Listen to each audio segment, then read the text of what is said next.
and welcome to a special broadcast Atmanirbhar Bharat. I am Nancy Kohli and with me is my colleague Nikhil, and today we are discussing about the Ministry of Coal. They are launching the single window clearance portal. That's a unified platform that facilitates grant of clearances and approvals required for starting a coal mine in India. Union Home Minister Amit Shah launched the portal in the presence of the Union Minister of Coal and Mines Prahlad Joshi to execute agreements with successful bidders of India's first ever commercial coal mine auctions. And addressing on the occasion, the Union Minister Amit Shah said that the coal sector has crossed an important milestone towards fulfilling the vision of Atmanirbhar Bharat under the leadership of Prime Minister Modi. He said the coal sector would play a key role in achieving the target of a $5 trillion economy. He also said for a long time the need was felt to remove the bottlenecks in the coal sector and bringing transparency, which has been fulfilled during the Modi government. We'll be discussing more about that and all the important reforms undertaken in the next 1 hour. बिल्कुल शुक्रिया नांसी। नमस्कार दर्शकों, मैं निखिल हूं और जैसा कि कहा गया कि खेती, किसानी, तकनीक, रक्षा, श्रम और उद्योग जैसे तमाम क्षेत्रों में एक साथ महत्वपूर्ण क्षेत्र जिसमें आत्मनिर्भर भारत अभियान के तहत कई बड़े बदलाव किए गए, सरकार की तरफ से प्रयास किए गए, लेकिन सबसे बड़ा क्षेत्र है खनन का क्षेत्र और इस क्षेत्र में सुधार का एक और कदम उठाया गया है कोयला मंत्रालय के सिंगल विंडो क्लियरेंस पोर्टल के शुभारंभ के जरिए। और इसके जरिए भारत की पहली वाणिज्यिक कोयला खनन नीलामी के विजेताओं के साथ कोयला मंत्रालय ने समझौता किया है। क्या होगा इन सुधारों का असर, क्या है आगे की राह, इस पर हम चर्चा करेंगे अपने खास मेहमानों के साथ जिनका तारुफ नांसी कराएंगे। Absolutely, we have our guests in fact joining us. We have Mr. Partha S. Bhattacharya, former chairman Coal India Limited, also Mr. Satyajit Ojha, the chief manager Coal Ministry, Shubhamay Bhattacharya, senior economic journalist, and Mr. Dheeraj Nayyar, the chief economist Vedanta Resources. बिल्कुल, और चर्चा की शुरुआत करते हैं। सबसे पहले बात करते हैं इस कि आखिर जो ये अभी सुधार किए गए हैं, ये जो पोर्टल लेकर आया गया है, जो एक तरह से जो बात कही जा रही है पिछले काफी महीनों से और अब जब वो मूर्त रूप ले रही है, क्या कुछ असर होगा उसका, ये देखने की बात होगी। पार्था भट्टाचार्य जी, आपसे शुरुआत करना चाहेंगे। कितना बड़ा ये कदम है? आप जिन लोगों ने नीलामी जीती है उनके साथ में कोयला मंत्रालय ने समझौता किया है और एक पोर्टल की शुरुआत की है ताकि जो पहले का मामला जैसे रहा करता था कि एक के बाद एक, जिसको कहा जाता है कि लाल फीताशाही के तले जो है कई बार खनन करने वाला दब जाता था, अब शायद वो ऐसा ना हो सके। क्या कहेंगे आप? ये मेरे विचार में बहुत ही एक बड़ा कदम है और मुझे लगता है कि इससे हमारे टोटल जो कोल माइनिंग का जो डेवलपमेंट है उस पर काफ़ी असर पड़ने वाला है। अभी जो लोग नए आ रहे हैं कमर्शियल माइनर्स, उनका एक कमिटमेंट है, उनका जो कंडीशन है उनके साथ, उनको एक फिक्स पीरियड के अंदर माइन को डेवलप करना है और माइन को डेवलप करने के लिए काफ़ी क्लियरेंसेस का जरूरत होता है। एनवायरमेंट क्लियरेंस है, फॉरेस्ट क्लियरेंस है, लैंड एक्वायर करना है, काफ़ी कुछ है।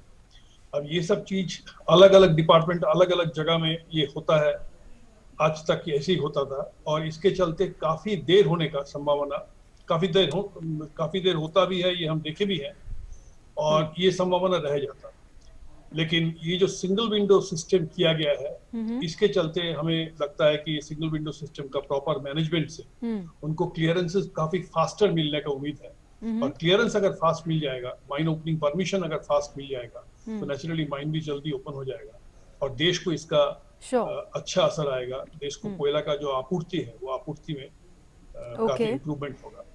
लेकिन मेरे विचार ये है कि ये जो फैसिलिटी है ये ओनली कमर्शियल माइनर्स को लिए ही नहीं, जो एग्जिस्टिंग प्लेयर्स जो है, सबसे बड़ा जिसमें कोल इंडिया है, सिंगरेनी कोलियरीज है, उनको भी इसका लाभ जरूर मिलेगा और उनका भी जो सामने का जो प्रोजेक्ट्स है वो प्रोजेक्ट्स में काफी ज्यादातर से गति आएगा, फास्टर इम्प्लीमेंटेशन की तरफ वो जा पाएंगे। इसके चलते कोयला प्रोडक्शन में अल्टीमेटली अच्छा ग्रोथ होने का उम्मीद है भविष्य में। आज के दिन में हमारा कोयला का जो देश में जितना कंजम्पशन है और जितना हम प्रोडक्शन करते हैं उसमें काफी 20% का करीब गैप है जिसको हम इंपोर्ट से निभाते हैं। वो इंपोर्ट खत्म करने में, इंपोर्टेड कोयला को कम करने में इसका एक काफी असर आएगा, ऐसा हमें लगता है। हम कोयला पर डिपेंडेंट थे, कोयला पर डिपेंडेंट हैं और भविष्य में भी काफी दिन तक हम कोयला पर डिपेंडेंट रहेंगे।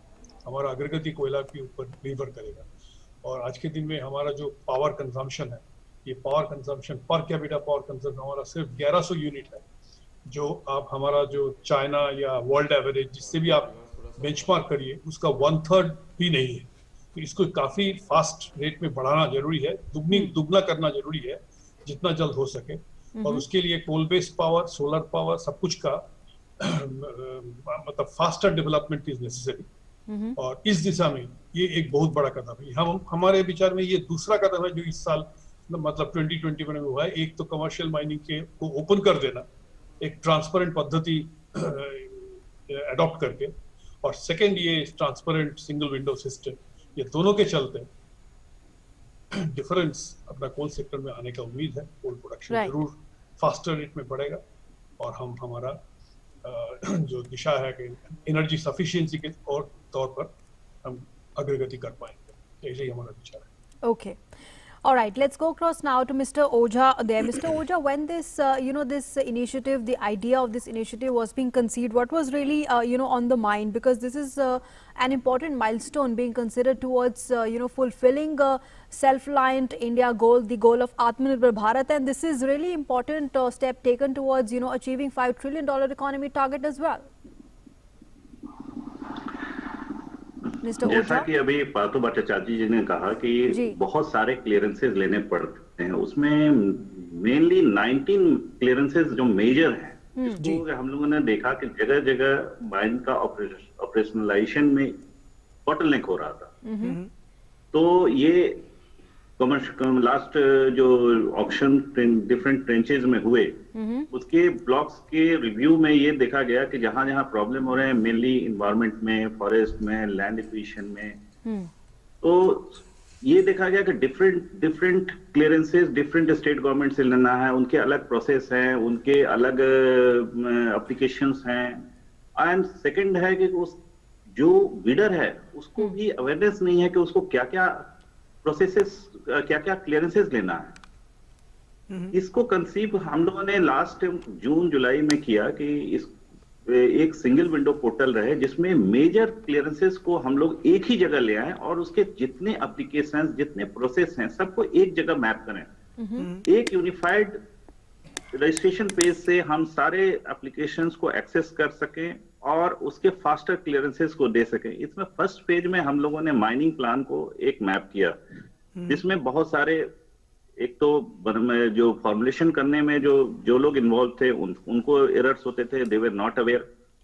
तो सारी को गाइडलाइंस को हम लोगों ने क्लियर किया एकदम पूरा। पहले गाइडलाइन हम लोग लाए जून में 29 मई को, वो गाइडलाइन क्रिस्टली क्लियर था। उसके बाद उसको हम लोगों ने फॉर्मेटाइज किया सो दैट कि एक सिंगल विंडो पोर्टल से ही हम उसकी क्लियरेंसेस, एक भी फिजिकल सबमिशन की जरूरत ना पड़े। टोटली कॉन्टैक्टलेस अप्रूवल है, ये सिस्टम ये किया गया, डेवलप किया गया जी। ओके, इससे क्लियरेंस से ब्लॉक ऑपरेशनलाइजेशन बहुत फास्ट होगा। जी बिल्कुल। और यहाँ पे शुभम भट्टाचार्य जी आपको जोड़ते हैं और आपसे समझने की कोशिश करते हैं। ये कहा जा रहा है कि भाई जैसे देश की पहली वाणिज्यिक कोयला खनन नीलामी की प्रक्रिया समाप्त हुई है, एक और अगली प्रक्रिया इसी महीने भी शुरू होगी, और ये भी कहा जा रहा है कि इससे जो है जो मंत्रालय है उसके साथ में समझौते किए गए हैं और इस क्षेत्र में आगे बढ़ सकेंगे। सवाल इस बात के भी उठाए जा रहे हैं कि क्या प्राइवेट सेक्टर को जोड़ करके आत्मनिर्भर भारत के क्षेत्र में आत्मनिर्भर बनने की दिशा में हम कितना बड़ा स्टेप उठा पाएंगे, और इससे क्या कहीं कुछ समझौते तो नहीं करने पड़ेंगे? नहीं, मुझे नहीं लगता है कि निजी क्षेत्र को कोयले के माइनिंग में, खनन में आने से कोई समझौते की बात होती है जी।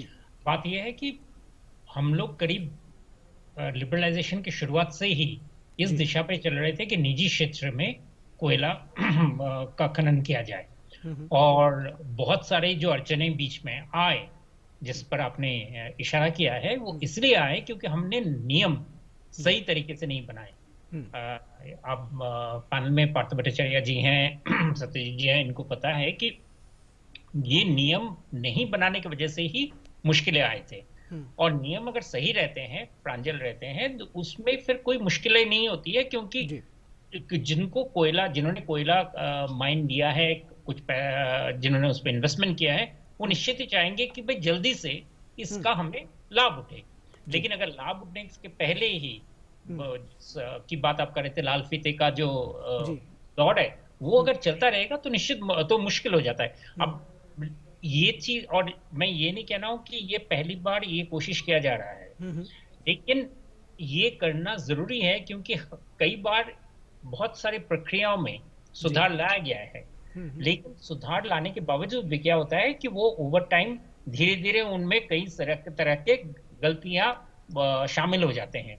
इसलिए ये प्रोसेस एक रेगुलर प्रोसेस है जिसको हमेशा करना चाहिए और बहुत जरूरी है। और अच्छी बात है कि सरकार फिर से बहुत सारे माइंस के ऑक्शन किए गए हैं और एक और राउंड अभी होने वाले हैं, तो पर ये निगरानी रखना बहुत जरूरी है, क्योंकि इन निगरानी से एक बहुत बड़ा चीज ये फायदा होता है, सिर्फ यही नहीं कि लाल फीता का दौर खत्म होता है, जो इन्वेस्टर हैं उनको भी हौसला मिलता है कि मैं जो पैसे लगा रहा हूँ वो पैसा सही टाइम पे मैं उस पर रिकवरी कर सकूंगा। तो खर्च जो उनका बनता है वो खर्च भी कम हो जाता है। इससे फायदा क्या होता है कि जो कोयला हम खनन कर रहे हैं उसके दाम में भी कम आता है। सारे चीजें जुड़े हुए हैं, एक पूरा जिसे कहते हैं सीक्वेंस है, और इसीलिए इन सीक्वेंस को अलग से देखना सही नहीं होगा।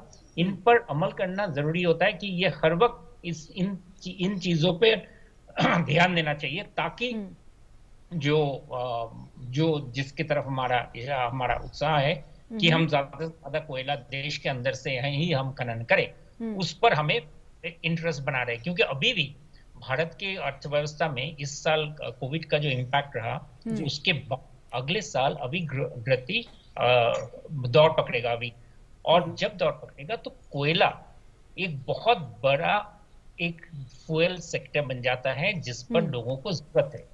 तो हम आयात जरूर करना ही पड़ेगा, लेकिन आयात का स्तर अगर बहुत ज्यादा बढ़ जाएगा तभी जब हमारे जो कोयले के जो माइंस है उन माइन को हम जल्दी से इम्प्लीमेंट जिसे कहते हैं कार्बन प्रोडक्शन स्टेज में नहीं ला सकते हैं। तो ये सारे चीजों पर ध्यान देना कि एक तरफ तो लाइसेंस जैसे सरकार ने अच्छा किया है कि जल्दी से ऑक्शन किए हैं, लेकिन ऑक्शन करने के बाद उस ऑक्शंस को जो लैंड लीज होल्डर्स हैं उनको जल्दी से उन सारे प्रोसेस में से गुजरने का संभावना मौका मिले, ताकि वो प्रोडक्शन स्टेज में आ सके।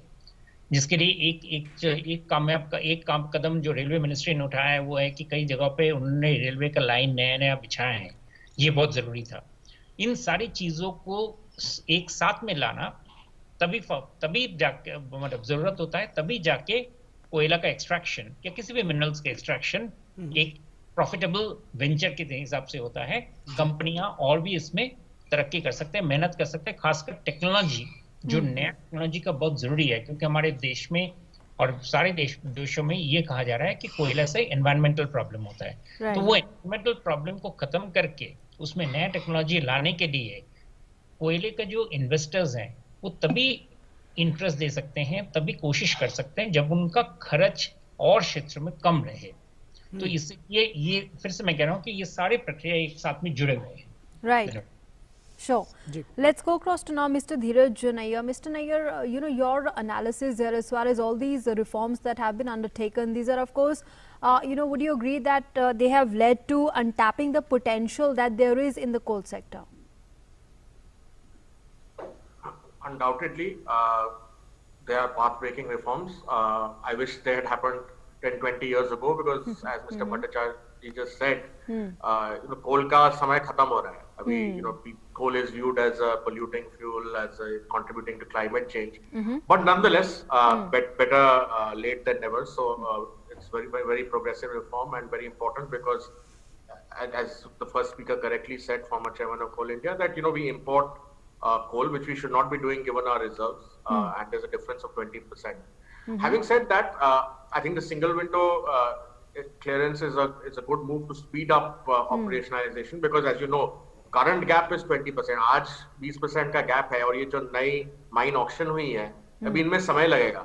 तो कितना समय लगेगा वो क्लियरेंसेस पर डिपेंड करता है। If clearances come quickly, then the operationalization and that bridging the deficit between import or between production and consumption, which is the import, can happen faster.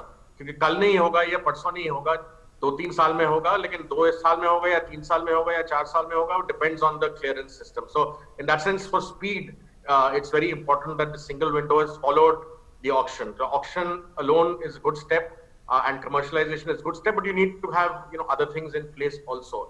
दो चीजें कहना चाहूंगा कि एक मंत्री जी पीयूष गोयल ने कही थी एक वेबिनार में पिछले महीने ही कि हमारे देश में कई बार उन्होंने ये उनके शब्द है, मेरे नहीं, कि उन्होंने देखा कि ये जो सिंगल विंडो है इसके पीछे कई बार कई दरवाजे होते हैं.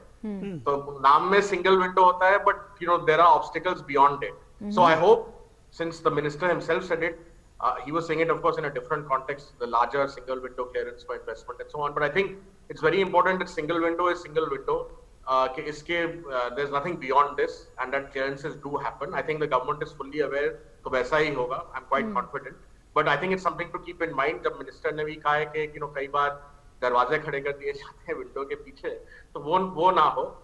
सेकंड, आई थिंक ये जो 19 क्लियरेंस बात की ओझा साहब ने, इनमें से वी शुड आल्सो सी, देखना चाहिए कि कितनी इनमें से सेल्फ सर्टिफिकेशन द्वारा भी हो सकती हैं. मोदी जी जब से आए हैं प्रधानमंत्री बनके, उन्होंने ये सेल्फ सर्टिफिकेशन को काफी आगे ले गए हैं. He is taken it quite forward. Like पहले तो सब फॉर्म, हमारी सब डिक्लेरेशन अटेस्ट होने पड़ते थे, अब सब सेल्फ सर्टिफिकेशन से होता है, for individuals and so on.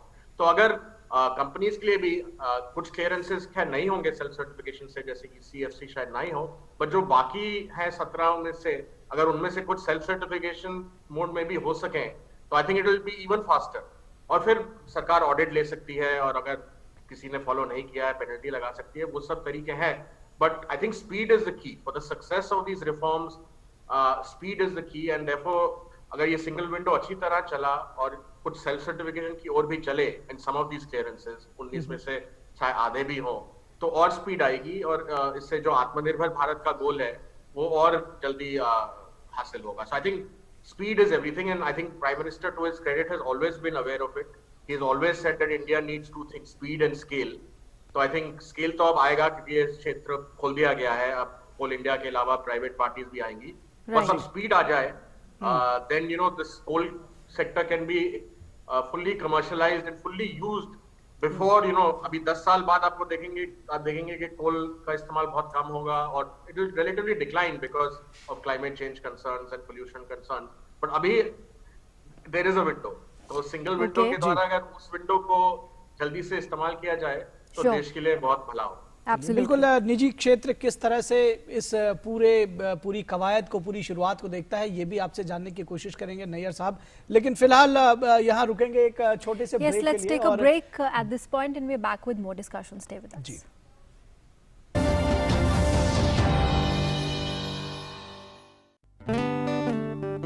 बढ़ो बढ़ो बढ़ो मेरे संग,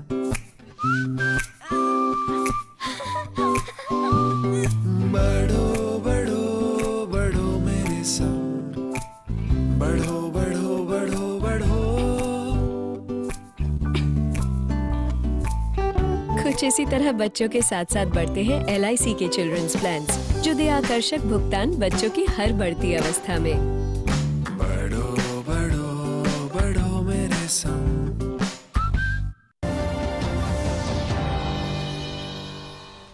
ब्रेक के बाद एक बार फिर आप सभी का स्वागत है. हम डिस्कस कर रहे हैं कोयला क्षेत्र में सुधार किस तरह से हो रहे हैं, और किस तरह से ये जो आगे आने वाला समय है उसमें आत्मनिर्भर भारत की तरफ कदम बढ़ाएगा, और क्या कुछ होगा इन सुधारों का असर. इस पर हम अपनी चर्चा को आगे बढ़ाते हैं और पार्थ भट्टाचार्य जी के पास चलते हैं, जो फॉर्मर चेयरमैन है कोल इंडिया लिमिटेड के. पार्थ भट्टाचार्य जी, एक इशू आता है कि राज्यों के साथ समन्वय, जब हम कोयला खदानों को लीज पर देने की बात करते हैं, प्राइवेट प्लेयर्स को आमंत्रित करते हैं और उम्मीद करते हैं कि आत्मनिर्भर भारत की दिशा में आगे बढ़ सकेंगे, तो इसमें ज़रूरी है कि राज्यों के साथ बेहतर समन्वय स्थापित हो सके, उनका पूरा सहयोग मिल सके. कैसे हो सकेगा संभव ये? देखिए, ये जो एक प्रीवियस स्पीकर ने ये बात कहा है कि सिंगल विंडो सिस्टम तभी सफल होगा जब ये सिंगल विंडो के पीछे और ज़्यादा बहुत दरवाजा वगैरह थोड़ा कम हो जाए. अब इसको करने के लिए जो आप पॉइंट बोल रहे हैं, स्टेट गवर्नमेंट के साथ कोऑर्डिनेशन, ये काफी जरूरी होता है.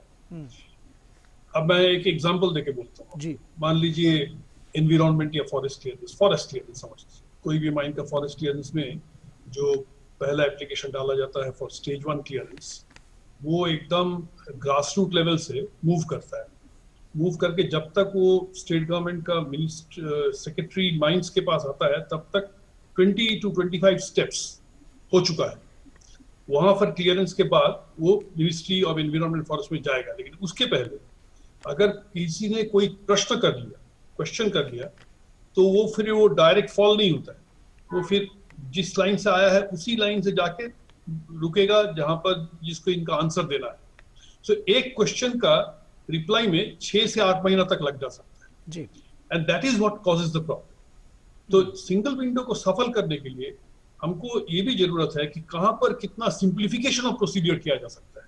अब ये 25 आदमी का सही का जरूरत है कि नहीं, इसको विचार होना चाहिए, और कितना सही से काम चल सकता है without compromising the quality of due diligence. Due diligence important है, आप फॉरेस्ट क्लियरेंस ऐसे नहीं दे सकते, लेकिन इतना आदमी का सही, इतना अधिकारी का सही क्या सचमुच जरूरी है? और अगर किसी ने कोई प्रश्न किया तो जो प्रश्न का उत्तर देने का लायक है उसके पास डायरेक्टली फाइल क्यों नहीं जा सकता है? क्यों ये सेम सीक्वेंस में जाएगा, हर जगह में 4 दिन 5 दिन का देरी होगा करके it adds up to a big delay. So rationalisation of processes ये बहुत ही जरूरी है इसको सफल बनाने में। वो स्टेट में भी चाहिए, वो सेंटर में भी चाहिए, हर जगह, दोनों जगह में इस चीज का अगर हम ये करते हैं for everything like environment clearance, forest clearance, land acquisition, these are the मोटा things, mining plan का पास करना, these are the big things। बाकी सब जो है, I like the idea of self certification, जो छोटा मोटा चीज है self certification के ऊपर उसको क्लियर कर दिया जाए, और इस चीज में आप रैशनलाइज करवाइए प्रोसेस को एक बार पूरा रिव्यू होना चाहिए हर क्षेत्र में करके इसको रैशनलाइज करना चाहिए, और एक स्टेट गवर्नमेंट का जो एक टाइप ऑफ प्रोसेस है उसको भी रैशनलाइज करना चाहिए। There should be a common system, एक कॉमन सिस्टम ही इसको अगर हम ले सकते हैं तब वो और अच्छा रहेगा। इसमें एक पॉइंट ये आता है कि फॉरेस्ट क्लियरेंस से पर्टिकुलरली कुछ है हाई डेंसिटी फॉरेस्ट, कुछ है लो डेंसिटी फॉरेस्ट, कभी कभी उसको ओपन फॉरेस्ट भी कहा जाता है, आपको फॉरेस्ट दिखेगा नहीं लेकिन वो फॉरेस्ट लैंड है। तब जो लैंड ऐसा टाइप का है लो डेंसिटी या ओपन फॉरेस्ट, उसमें डीम्ड अप्रूवल कैसा लाया जा सकता है? मतलब if there is no objection then after a certain date it will be automatically deemed as cleared, deemed as approved। ये हम ला सकते हैं कि नहीं, या और क्या कितना हम इसको रैशनलाइज कर सकते हैं? जो हाई डेंसिटी फॉरेस्ट है उसमें एक पोर्शन जहां पर हमको नहीं जाना चाहिए, मान लीजिए रिजर्व फॉरेस्ट है, ये है, उसको आप कंप्लीटली इनवायलेट कर दीजिए। वहां पर हम मैंने कोल माइनिंग जो करते हैं वो ऊपर जाएंगे ही नहीं, और वैसा ब्लॉक को अलॉट भी नहीं करेंगे। ये सब चीज अगर हम कर सकते हैं इसके साथ साथ, तो फिर इसका पूरा असर हमको ठीक से मिलेगा, और कोल प्रोजेक्ट्स का अप्रूवल फास्टर होगा, और कोल प्रोजेक्ट्स से प्रोडक्शन में आना, ब्लॉक अलॉटमेंट से प्रोडक्शन में आना काफी फास्टर हो सकता है। इसका पोटेंशियल बहुत है फास्ट करने का। हमारा अगर मान लीजिए 5 साल लगता है एक प्रोजेक्ट लाने में, उसमें 3 साल तो खर्चा होता है ओनली क्लियरेंसेस। इसको अगर 3 साल की जगह हम 1 साल में कर सकते हैं तो हमको तो 2 साल बच गया, 2 साल पहले हम इसको ला सकते हैं। और लाने का मतलब ये है कि देश में कोयला का सफिशिएंसी आएगा, इंपोर्ट घट जाएगा, स्टेट गवर्नमेंट का रेवेन्यू बढ़ जाएगा, स्टेट गवर्नमेंट को रेवेन्यू मिलता है काफी यहाँ से। ये सब चीज होगा। इंपॉर्टेंट पॉइंट ये भी है कि अगर ये रैशनलाइज हो जाए, इस बार का जो ऑक्शन हुआ था उसमें रेवेन्यू शेयर में काफी अच्छा रिस्पॉन्स आया, मुझे ऐसा नहीं लगता है कि बहुत ही अच्छा रिस्पॉन्स आया, मिनिमम टू मैक्सिमम जो है काफी बड़ा रेंज रहा। लेकिन ये और अच्छा हो सकता है if the bidder knows that his approval is going to be within a fixed time, within as reasonable time as possible, तब उसका ऑफर भी और अच्छा हो। So everybody gains, it's a win-win situation for every stakeholder। तो इसको सफल करने के लिए ये जो इंटरनल प्रोसेसेस है उसका रिव्यू होना, उसका रैशनलाइजेशन करना स्टेट में, सेंटर में, ये चीज भी जरूरी है। हमको लगता है कि ये जरूर होगा, मतलब सिंगल विंडो करके तो गवर्नमेंट छोड़ नहीं देगा, सिंगल विंडो को सफल करने के लिए जो करना है बैक एंड में, उस चीज को भी जरूर किया जाएगा। तो मुझे लगता है कि इस लाइन में अगर हम आगे बढ़ें, then it will be really a game changer। Sure. Okay. Let's go across now to Mr. Ojha here. Mr. Ojha, what difference is this, single window clearance portal going to bring in when we talk about streamlining the coal sector, and how can you really compare it, from the previous times, the difference that, initiatives like these are going to bring in for the sector?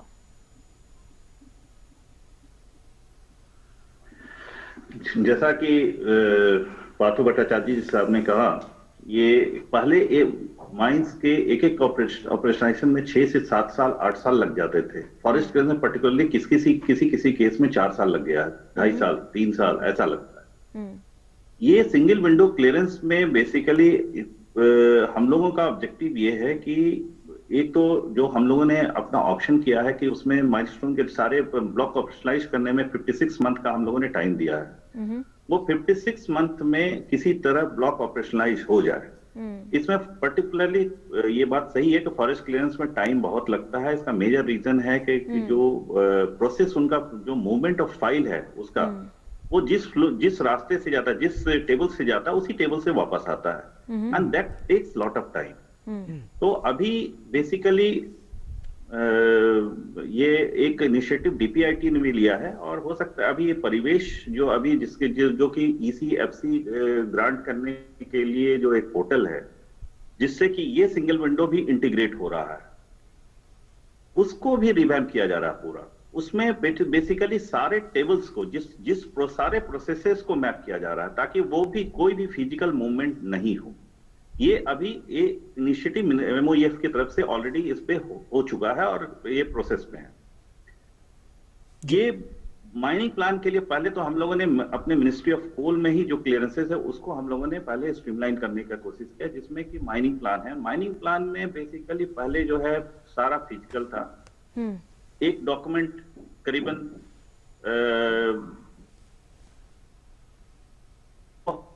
हम लोगों ने छोटा किया।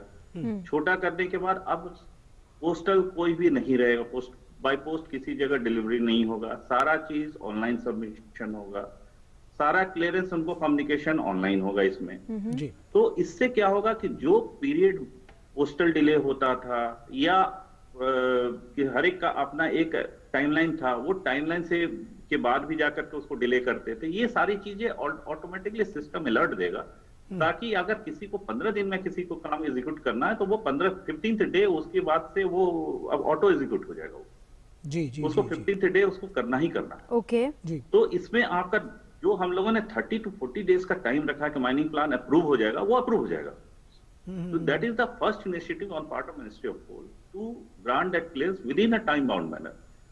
अब रहा अभी हम लोगों ने जो मैपिंग के सेल्फ सर्टिफिकेशन के केस में जो देख रहे थे, अभी हम लोगों ने मेजर जो क्लियरेंसेस मैप किया वो 19 जिसमें सेल्फ सर्टिफिकेशन वाले हैं नहीं जी, जिसमें अभी 6 या 7 पोर्टल्स ऑलरेडी ऑनलाइन हैं, जैसे कि परिवेश है जो कि CTO, CTA, ECFC and wild life देता है, वो ऑलरेडी रिवैम्प में है। सो उसमें अब 100% उनका भी डिजिटल हो जाएगा जी। एंड CTO, CT बहुत 25 स्टेट हैं जिनके पास में CTO, CT ऑनलाइन ग्रांट होता है, वो भी इस पोर्टल में हम लोग कनेक्ट करने जा रहे हैं कि it is not going to serve only allotted auction block. ये कोल इंडिया सिंगरेनी सारे माइंस को ये कैटर करेगा, ये सिंगल विंडो पोर्टल।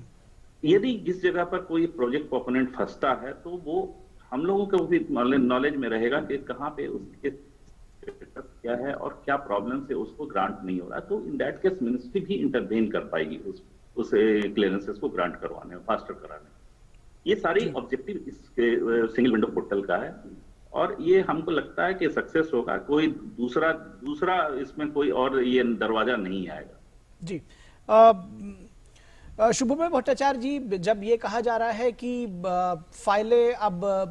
फाइलों का सिस्टम नहीं है, सिंगल विंडो सिस्टम होगा और फाइलें रुकेंगी नहीं, अटकेंगी नहीं, लेकिन जब सवाल इसके साथ ही साथ और भी आएंगे कि जब हम थोड़ा स्पीड से चलने की कोशिश करेंगे तो क्या पर्यावरण से जुड़ी हुई जो चिंताएं हैं वो आड़े नहीं आएंगी? क्या उनका भरपूर तरह से ख्याल रखा जा सकेगा?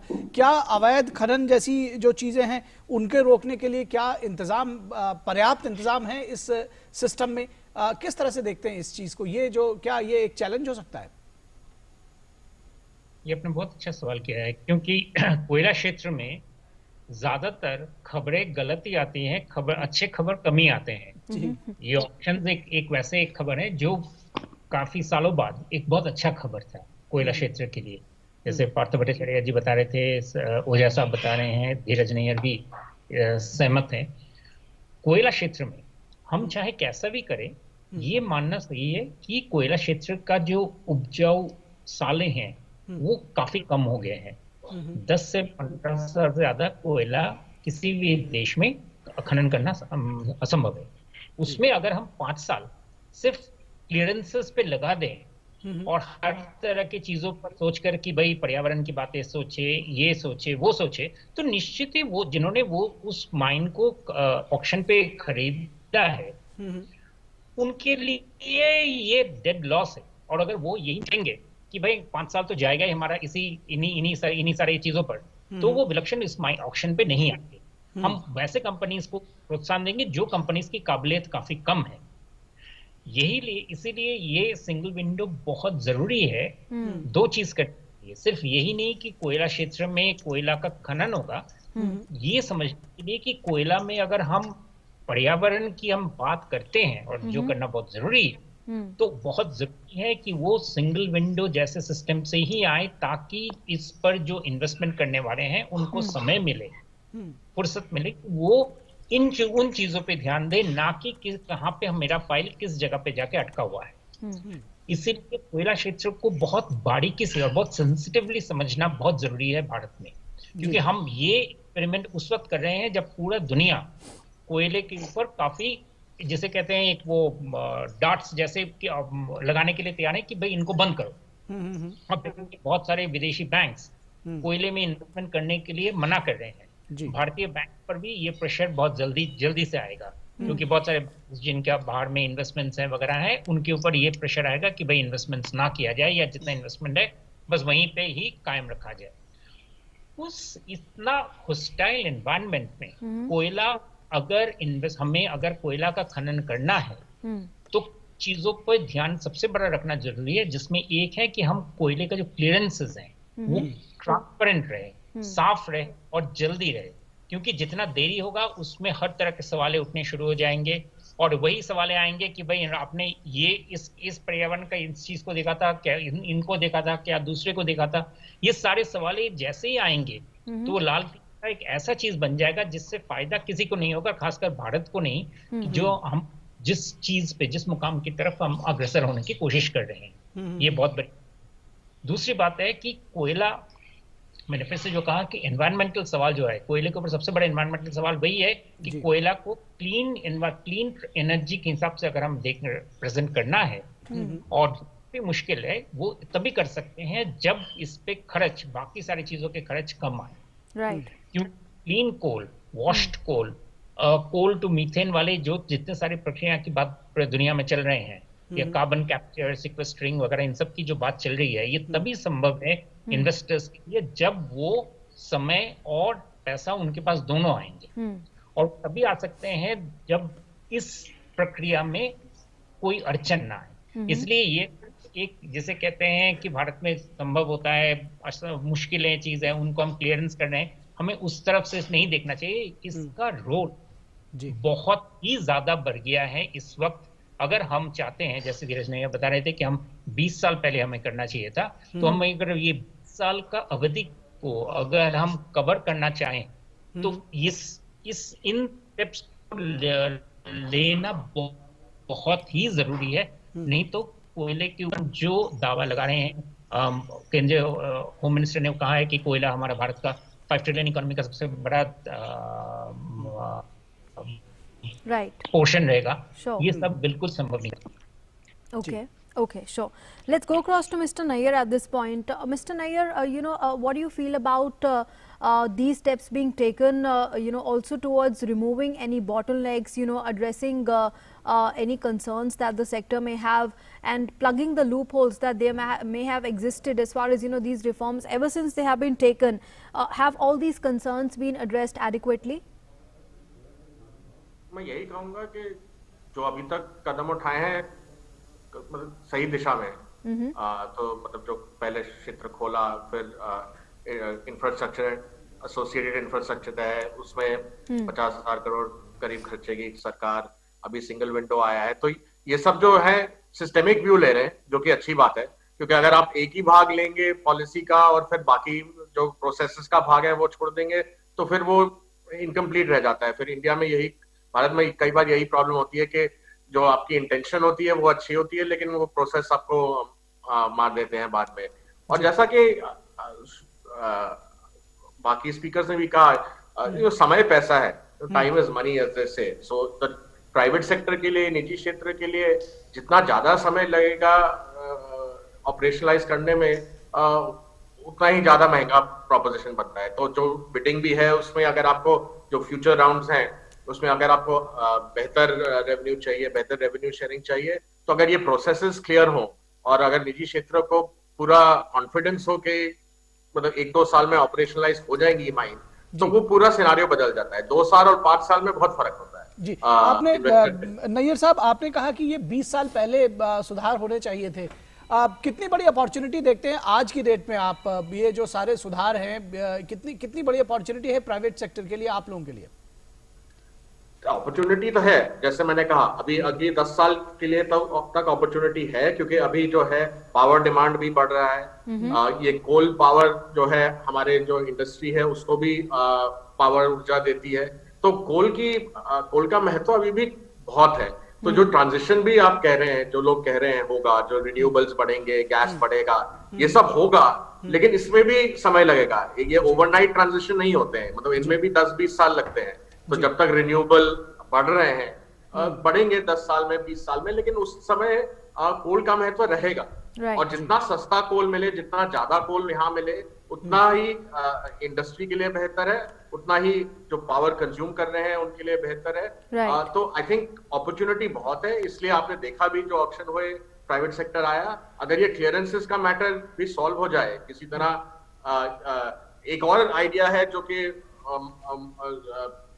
इंडस्ट्री चाह रही है कि कुछ ऐसा करा जाए जो कि स्टेट्स हैं, जो स्टेट्स के द्वारा क्लियरेंसेस दिए जाए वो प्री एम्बेडेड आए, ऑक्शन के पहले ही क्लियरेंस जो ECFC है वो स्टेट गवर्नमेंट ही देके क्यों ना दे ब्लॉक, क्योंकि निजी क्षेत्र के लिए बहुत कठिन होता है ये क्लियरेंसेस लेना, लेकिन स्टेट गवर्नमेंट के लिए, राज्य सरकार के लिए बहुत आसान होगा। तो अगर प्री एम्बेडेड क्लियरेंस आ जाए, और जैसे कि पार्थर साहब ने कहा कि जो क्षेत्र, जो फॉरेस्ट क्षेत्र है जिसमें आपको नहीं जाना है, जिसमें माइनिंग करनी ही नहीं है क्योंकि उसको सुरक्षित रखना है, उसमें ब्लॉक देने का सवाल ही नहीं है। तो आप वही ब्लॉक दीजिए जहां पे ECFC हो सके, या और उससे भी बेहतर हो कि ECFC आप राज्य सरकार करके ही दे ऑक्शन में, तो उससे और भी स्पीड बढ़ेगी। तो मैं यही सुझाव दे रहा हूँ कि सबसे जरूरी चीज है, जो आप अपॉर्चुनिटी की बात कर रहे हैं निजी क्षेत्र के लिए या पब्लिक सेक्टर जो भी इन्वेस्ट करना चाहे, सबसे की चीज है स्पीड। मतलब अगर स्पीड आप सॉल्व कर दें,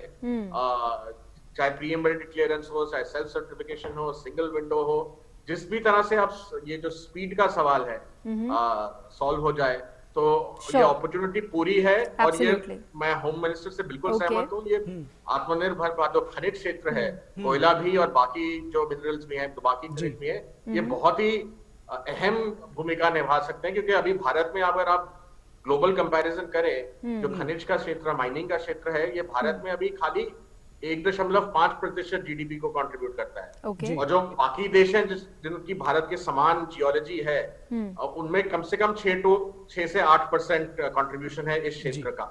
मतलब 4 गुना कंट्रीब्यूट कर सकता है ये अगले 10 सालों में। तो अगर कोयला में जो सुधार हुए हैं और बाकी खनिज क्षेत्र में भी सरकार ला रही है सुधार, अगर ये सब एक साथ देखें तो ये बहुत ही अहम पिलर है आत्मनिर्भर भारत का। इसका इस सेक्टर को कभी कभी अंडर एस्टिमेट किया जाता है, इसको ना किया जाए। निजी क्षेत्र, सरकारी क्षेत्र सब मिलके, जो फॉरेन इन्वेस्टर हैं वो भी आएंगे, सब आएंगे इस क्षेत्र में, पोटेंशियल बहुत है। जी बिल्कुल। All right, on that note, we're taking a short break here, but we come back and discuss more on the subject. Stay with us.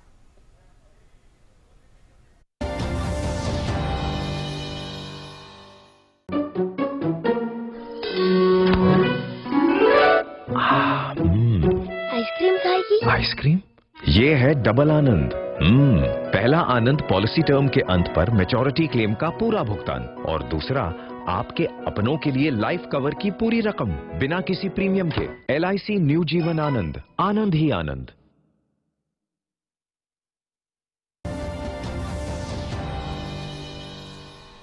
Break के बाद एक बार फिर आप सभी का स्वागत है। आत्मनिर्भर भारत में हम चर्चा कर रहे हैं कि किस तरह से सिंगल विंडो क्लियरेंस सिस्टम कोयला खदान क्षेत्र में इस पूरे क्षेत्र में आमूल चूल परिवर्तन लेकर आएगा, एक बड़ी तब्दीली लेकर आएगा। इस विषय पर हम चर्चा कर रहे हैं और जो नीलामी हुई है उसका क्या कुछ फर्क पड़ेगा ये भी हम जानने की कोशिश कर रहे हैं। हमारे साथ में तमाम खास मेहमान जुड़े हुए हैं इस वक्त और हम पार्था भट्टाचार्य जी आपसे जानना समझना चाहेंगे, जब बात पब्लिक सेक्टर की प्राइवेट सेक्टर को साथ चलने की कदमताल करने की बात तो हो रही है, लेकिन क्या पब्लिक सेक्टर की हिस्सेदारी की बिना पर ये प्राइवेट सेक्टर को आगे बढ़ाने जैसी बात तो नहीं है?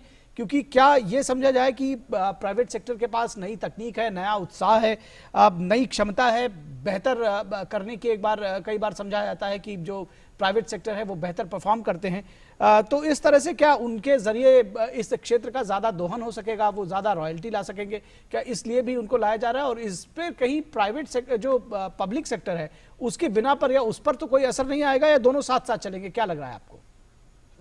देखिए, पब्लिक सेक्टर में जो कोयला में सबसे बड़ा कंपनी जो है वो कोल इंडिया है जी, और कोल इंडिया का शेयर है आज के दिन में 80% से ऊपर देश का कोयला प्रोडक्शन। कोल इंडिया सिर्फ भारत में नहीं, दुनिया का सबसे बड़ा कोल कंपनी है जी। और अगर आप इनका ओवरऑल एफिशिएंसी का विचार करें, आप छोटा मोटा कहीं पर कुछ प्रॉब्लम है उसको मैं नहीं लेता हूँ, छोटा मोटा मैंने ओवरऑल अगर हम इसका एफिशिएंसी का विचार करें तो कोल इंडिया का जो ओपन कास्ट माइंस है जिसका प्रोडक्शन में शेयर है मोर देन 90%, 93%, उस 93% प्रोडक्शन जो कॉस्ट में आता है जी, वो ग्लोबली कॉम्पिटिटिव है जी। वो अगर आप कॉस्ट कर्व खींचिएगा बड़ा बड़ा कोल कंपनीज का, कोल इंडिया का कम के तरफ आएगा, मतलब it is one of the lower cost coal companies. Coal India कोयला बेचता है, दुनिया का जो कोयला का दाम है उस दाम से 25 से 30% डिस्काउंट पर कोयला कोल इंडिया बेच रहा है और उसके बावजूद कोल इंडिया का प्रॉफिट्स काफी ज्यादा है। कोल इंडिया डिविडेंड पेइंग कंपनी है और कोल इंडिया का बार बार जो डिसइन्वेस्टमेंट हुआ है उससे गवर्नमेंट को लास्ट 7-8 साल में 2 लाख करोड़ से ज्यादा पैसा जी। तो इससे सवाल सर एक और बनता है कि क्या प्राइवेट सेक्टर की हैंड होल्डिंग करेंगे, क्या किस तरह से उनको मदद पहुंचाएंगे फिर, क्योंकि वो एक तरह से it will be complementary because Coal India का कुछ नहीं होने वाला है। Coal India will remain competitive, Coal India will remain stronger and Coal India will grow। Coal India के लिए भी 1 बिलियन टन का टारगेट है, 3-4 साल में उस टारगेट को Coal India को पहुंचना है जी। So Coal India is going to grow, उसमें कोई दो राय नहीं है जी। लेकिन देश में जो डिमांड का जो सिनेरियो आ रहा है, and let me explain this in a little, let me take a minute's time to explain।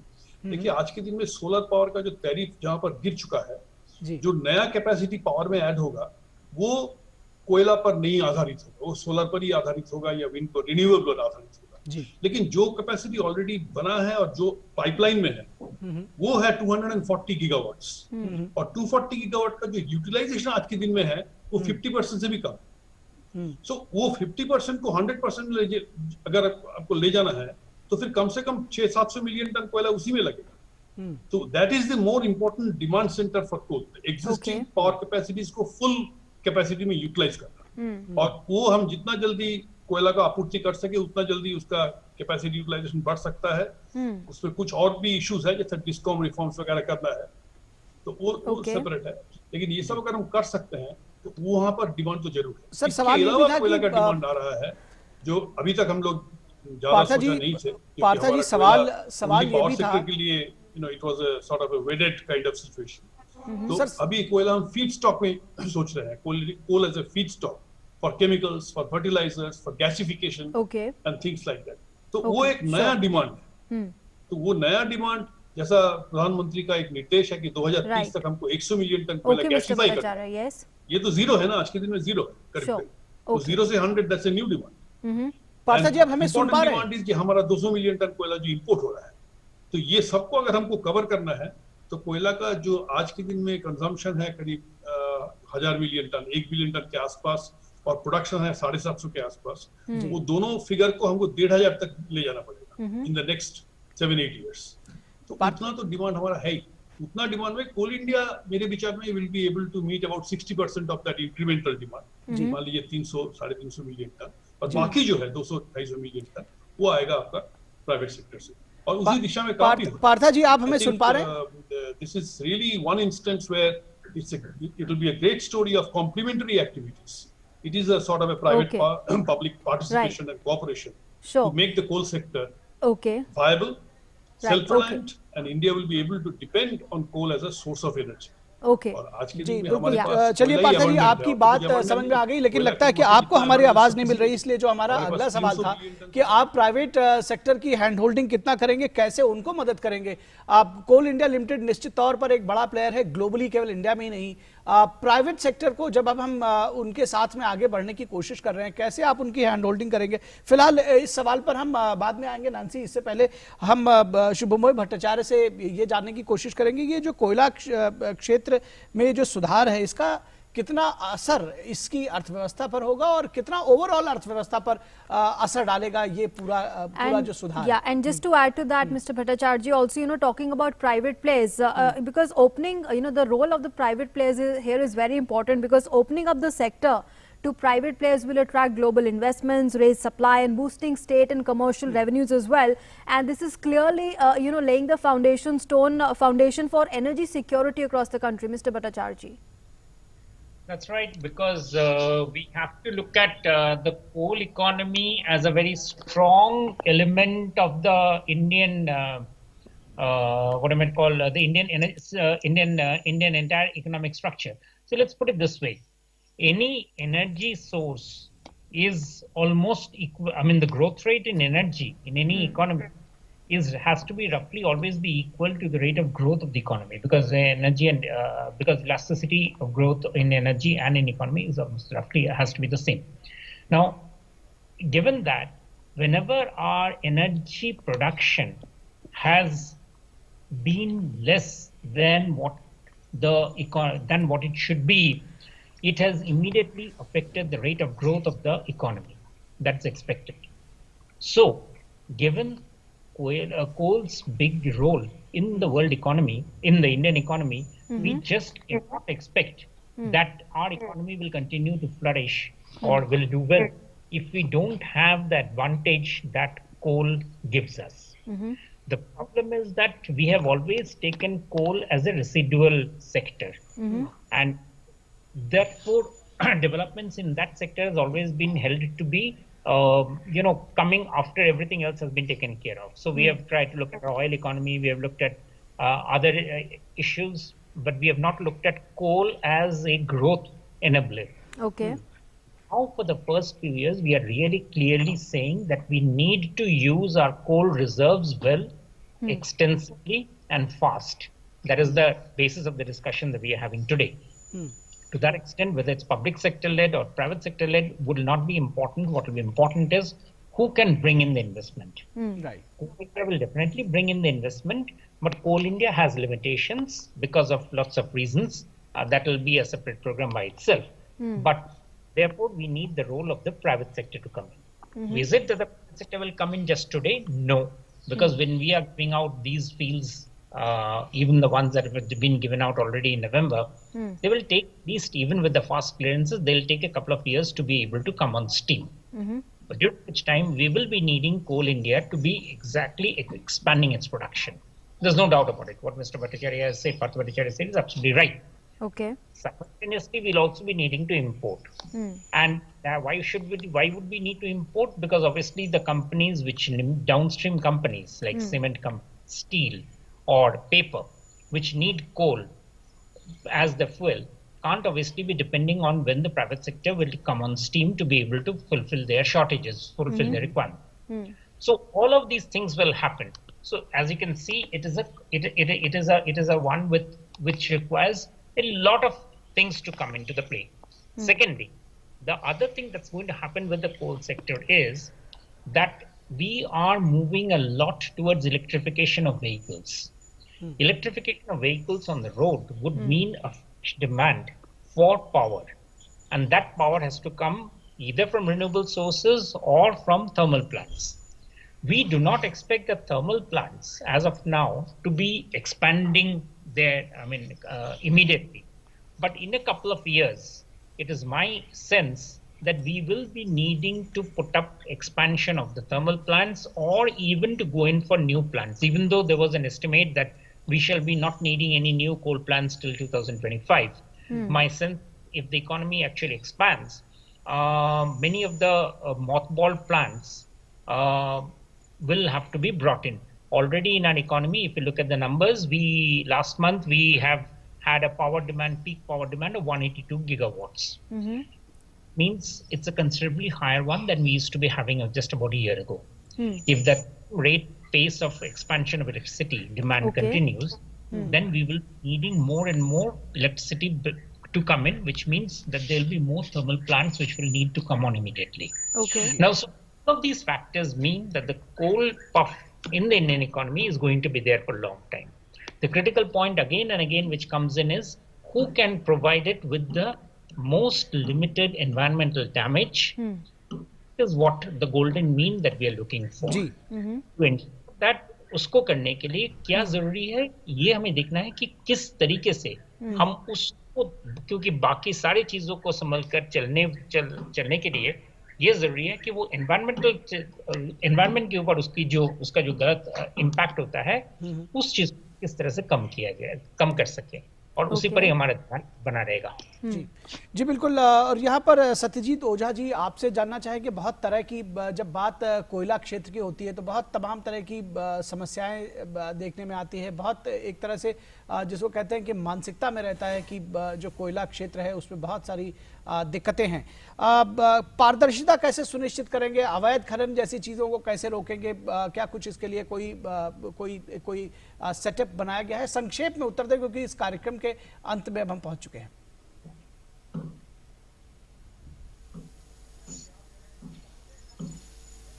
आप अपना म्यूट ऑफ कर लें सत्यजीत जी। आप जी जी, जैसा अदर मेंबर्स ने कहा, अदर इनवाइटीज ने कहा कि अभी कोयले का जो अभी फ्यूचर कोल इकोनॉमी जो कंट्री में है, that is likely to continue for a very long period. It's not limited to 10 years only.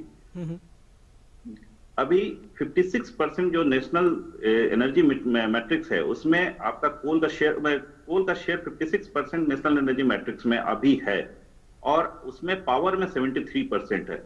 ये अभी इतनी जल्दी रिन्यूएबल उसको ओवरटेक नहीं कर सकती है।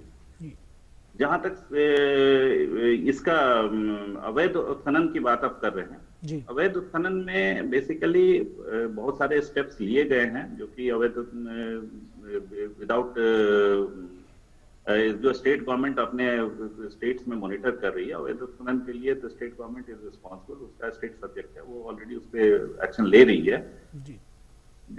जहां तक आपने बोला ना कि ये जैसा पार्थो भट्टाचार्य साहब ने बोला कि अभी जैसे हमारा ऑक्शन ब्लॉक्स जो है, total 97 blocks auction allotted blocks हैं जिनका की कैपेसिटी जो है मोर देन 500 मिलियन टन है, और कोल इंडिया 1 बिलियन जाने जा रही है। तो 1 बिलियन जाने के बाद जो हमारा जो करीबन फ्यूचर प्रोडक्शन है that is going to be 1.5 billion, और अभी हमारा 200 मिलियन के आसपास इंपोर्ट है।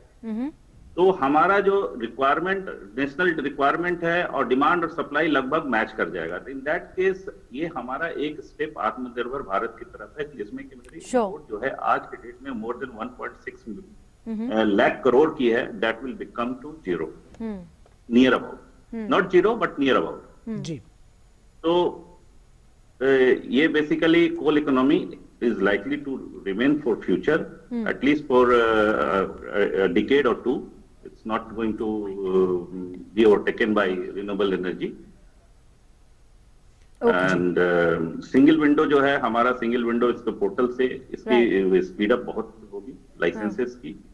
हम लोग ये एज्यूम कर रहे हैं कि सारे क्लियरेंसेस ऑन टाइम होंगे, और ग्रेजुअली बेसिस में हम सारे क्लियरेंसेस को इसमें एड अप करेंगे। जी, Okay, let's go across now to Mr. Dheeraj Nayyar. Mr. Nayyar, your closing comments here before we wind up the show.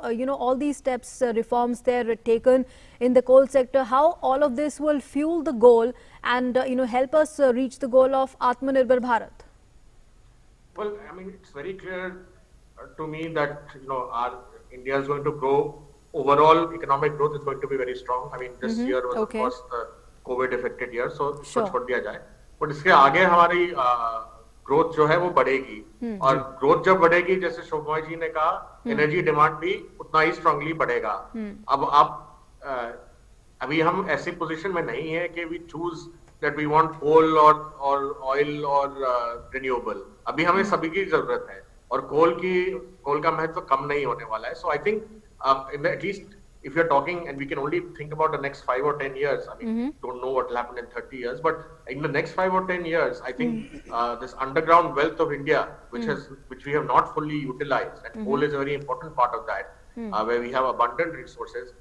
It is, I congratulate the government therefore for taking this step to use that wealth, because otherwise क्या है, आपका जो कोयला है वो नीचे ही रह जाएगा। अगर आप अगले 20 साल में भी नहीं निकालते तो उसके बाद कब निकालेंगे? तो आई एम ग्लैड कि अभी निकाल रहे हैं, निजी क्षेत्र भी निकालेगा, पब्लिक सेक्टर भी निकालेगा, as I said foreign investor भी आ सकते हैं, पोटेंशियल बहुत है।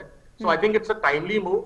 और अभी जो आत्मनिर्भर भारत का गोल सेट किया है प्रधानमंत्री ने पिछले साल, I think this is one area, you know, अभी हमारा जो टोटल इंपोर्ट्स हैं इंडिया के, उनमें से आधे जो है वो कमोडिटी क्षेत्र में आते हैं। ऑफ कोर्स तेल सबसे बड़ा है, बट कोयला भी सिग्निफिकेंट है, ऐसा it's not insignificant, and we have to reduce our imports both in coal and oil for the sake of आत्मनिर्भर Bharat and also energy security. जी बिल्कुल, निश्चित तौर पर ये एक महत्वपूर्ण क्षण है हमारे पूरे देश के लिए, इस लिहाज से भी कि जब हम कोयला क्षेत्र में एक नई शुरुआत कर रहे हैं, कोयला खदानों के संचालन के लिए सिंगल विंडो क्लियरेंस पोर्टल की शुरुआत की गई है, तो एक नए युग की शुरुआत के तौर पर इसको देखा जा रहा है, क्योंकि जिस तरह से पहले जो काम होता था उससे और अब में बहुत फर्क आएगा। हम अपनी सभी खास मेहमानों का शुक्रिया यहाँ अदा करेंगे जो हमारे साथ में जुड़े। पार्था भट्टाचार्य जी आपका बहुत शुक्रिया, सत्यजीत ओझा जी आपका शुक्रिया, शुभोदय भट्टाचार्य जी आपका शुक्रिया, और धीरज नैयर जी आपका भी शुक्रिया कि आप